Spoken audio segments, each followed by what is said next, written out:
So, isn't his congressman that come up?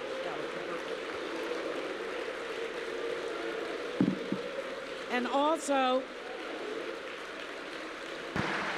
And also we want to bring to the podium. Accompanying Craig Schultz is E9-1-1 Institute board member Jim Bugel.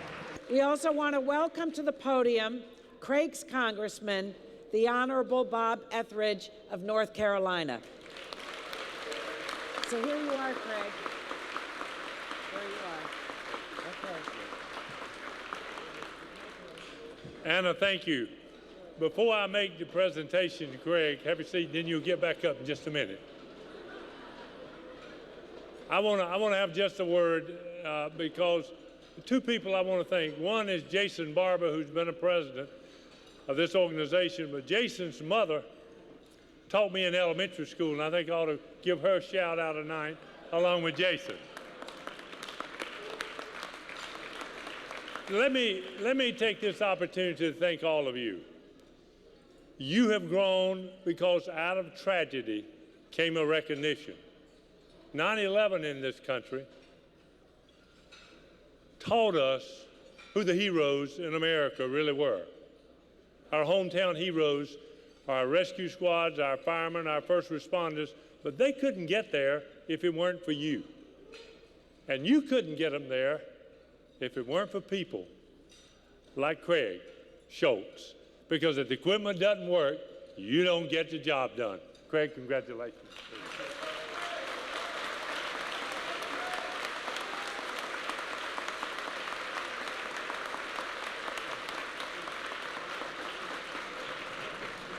So as my good friend Craig Whittier was saying a moment ago, a lot of this doesn't happen without the help from people up on Capitol Hill. As part of that help, we depend a lot not only on our House of Representatives, but the U.S. Senate. Part of that, and as that help, it's the 911 caucus that helps move issues through that process.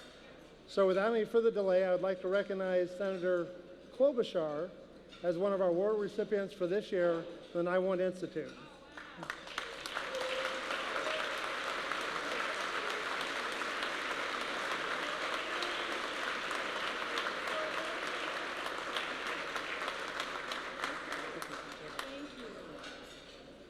Thank you so much. I didn't know I was going to get an award. I was here to give other people awards, so thank you.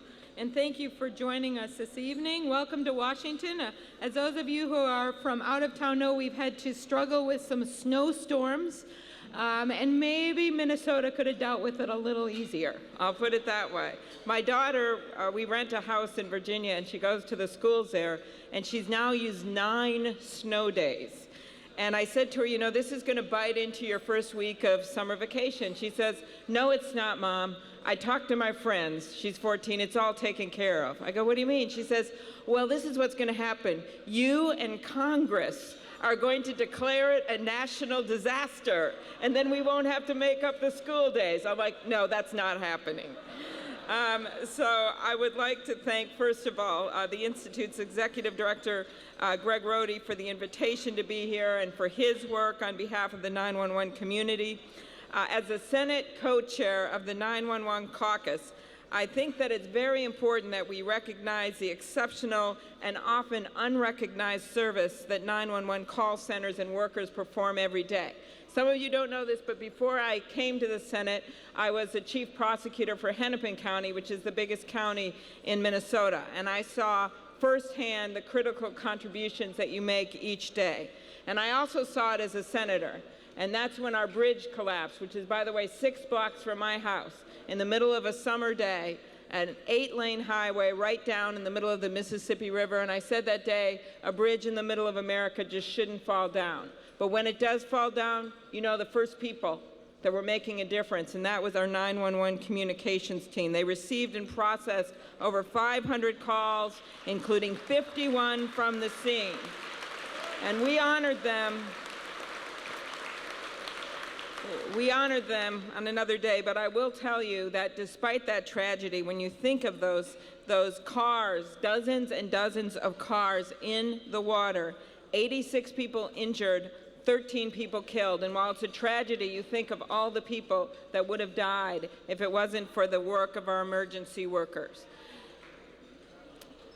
So under the most difficult circumstance, Minneapolis Emergency Communications Center personnel produced the very best results. And that is what we see all over the country every day. But you're all here today not just to look backwards, but rather to consider ways to move forwards, to move E9-1-1 and move it to make it more effective and more responsive. I've always believed that our laws and public policy need to keep pace with the changes in technology. When I was prosecutor, I always used to say we need to be sophisticated as the crooks committing the crimes. Well, in this case, we need to keep up with the technology that's available to use it to save people's lives. And that's why I support the reauthorization and the next generation 911 services.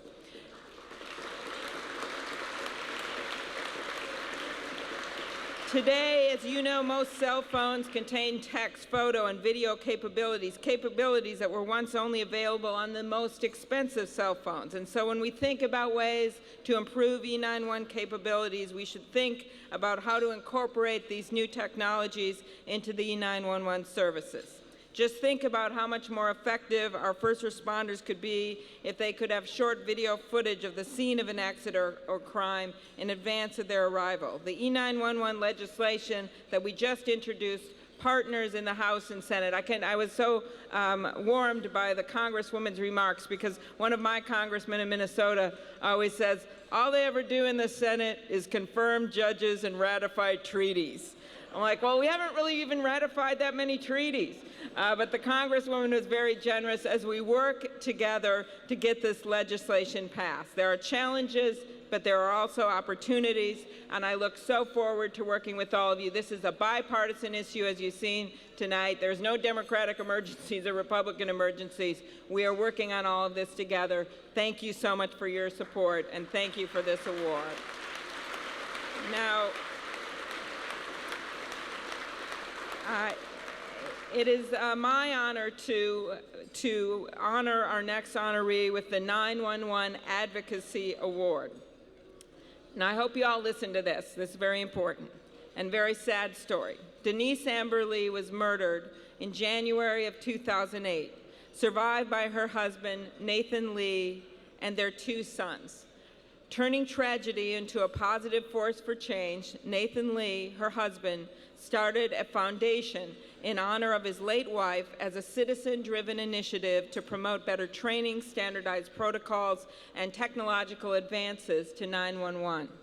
The Denise Amber Lee Foundation has helped raise public awareness on the need for uniform training for 911 call takers. The Foundation's efforts have been beneficial in promoting legislation at the state level, and it has united with NINA and APCO to develop a national call to action to improve 911 call taker training. It is very significant. That is worth an applause. The unity.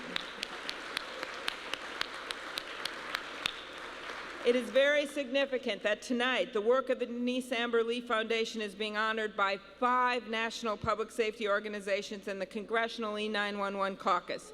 This is a testament to the inspiring determination of Nathan Lee and his family to help force positive change for 911. So please welcome, first of all, Congressman Buchanan, from the district here in Florida, who will be coming up to present the award, and most especially, please welcome Nathan Lee of the Denise Amber Lee Foundation. That's what you're doing. My family grew up in the UK.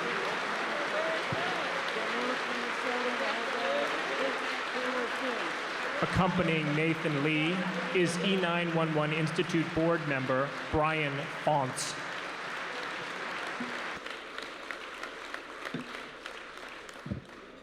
I want to thank the Senator for her tremendous leadership and thank all of you for what you're doing. I want to thank the 9/11 Institute, their partners, for their support to increase public safety. It's an honor for me to be here tonight to help honor my constituent, Nathan Lee.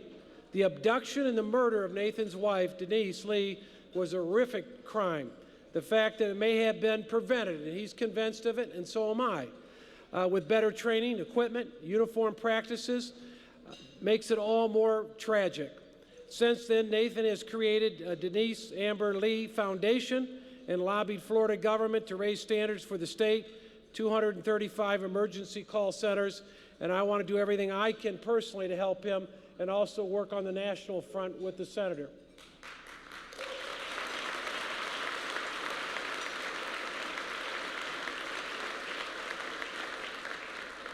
I applaud Nathan personally because I know how hard he is working to turn this tragedy into something positive that could save lives in the future.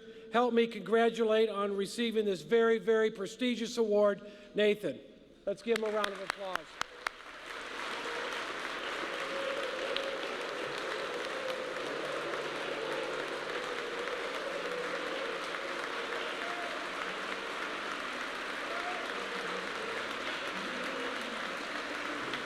Wonderful awards. This is the First Responder Award, and it goes to the Darien EMS Post 53 from Darien, Connecticut.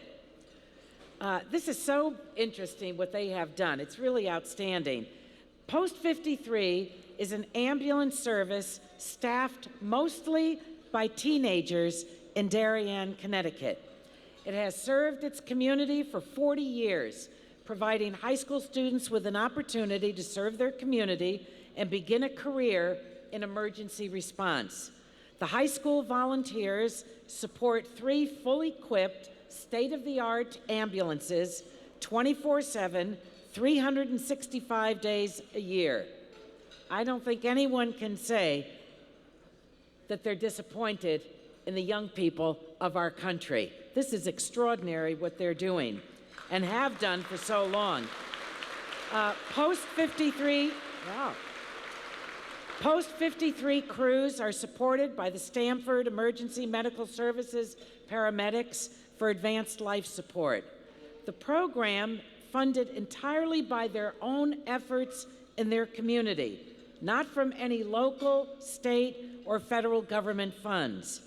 88% of Post 53's volunteers are honor roll students at Darien High School. We're proud. Yeah, that's great. I was born and raised in Connecticut, so I'm a Californian now, but boy, am I proud. We're proud to honor this extraordinary program that has created an effective public service program that has lasted 40 years and many, many more to come. This honor goes not only to the current leaders and volunteers of Post 53, but also to the many high school volunteers that served Darien over the years. Please welcome the representatives of Post 53, including their current student president and director of operations. Yeah, welcome. This is Ryan Saffa and Willen Sandberg. All right, get those arms up in the air. Ah, there we go. This is for you. This is just great. Thank you. This is just great. Isn't that great? Yeah.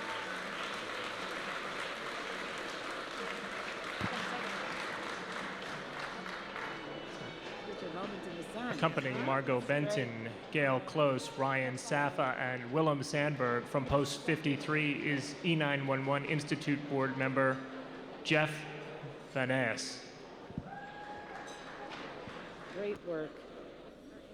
No, you're not going to have to listen to me all night. This is the last one that I'm doing. This is the Government Leader Award, and it goes to Judy Flores of Waterloo, Iowa. Judy Flores is the Director of Emergency Communications for the Black Hawk Consolidated Communications Center in Waterloo, Iowa. She's being honored tonight as much for her outstanding career in emergency communications, as well as her groundbreaking initiatives to implement next-generation 911 technology. That's music to my ears, Judy. Under Judy's leadership, Black Hawk County was the first in the nation to implement 911 text messaging service. The service is now integrated into the center's daily routine, and as a result, residents in Black Hawk County can text 911, providing individuals with hearing and speech disabilities with a powerful new means to call for help. Judy's local leadership is now paving the way for a national effort to implement 911 texting everywhere. Please welcome Judy Flores as the recipient of the Government Leader Award.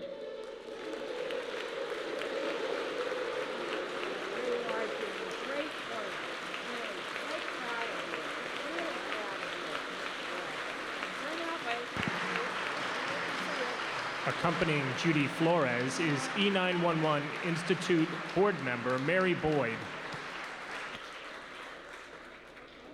Thank you, everyone. God bless you. I'm with you. We're going to put the legislation over the top. Next, we have the Industry Professional Award, and it goes to Larry Arnold Scott of Everett, Washington. Now, Larry Scott is an entrepreneur who began his career, in his words, at the bottom of the telephone pole, as an installer of telephone poles in California. He was introduced to some of the challenges of delivering 911 calls when he worked at Boeing and was responsible for implementing 911 service for the corporation.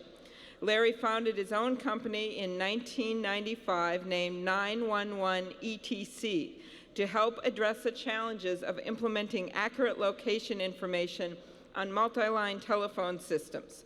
Today, 911 ETC has become a national leader in helping large enterprises, small businesses, universities, schools, and government agencies a complete E9-1 solution for their multi-line telephone systems.